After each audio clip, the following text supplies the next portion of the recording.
all but one of that day's flights on the 78.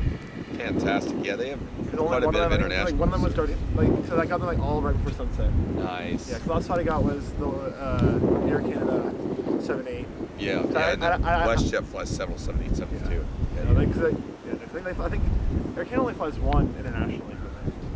That's right. I think it's London. That triple's doing a tactical almost.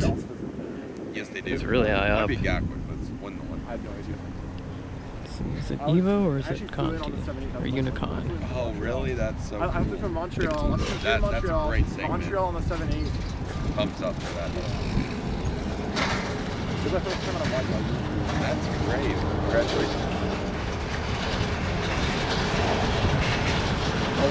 Oh, no. Oh, gotta go around. Here we go.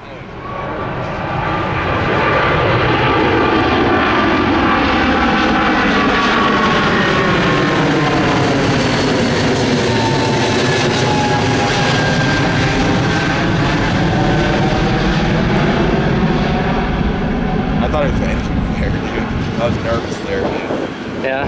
That was great. Wow, dude, that made me nervous, awesome. dude. I thought it was engine flare. Yeah, wonder why that one aborted. The King Air took too long to get off the wall. Or yeah, I don't know. Yes. Yeah, the King Air probably. I don't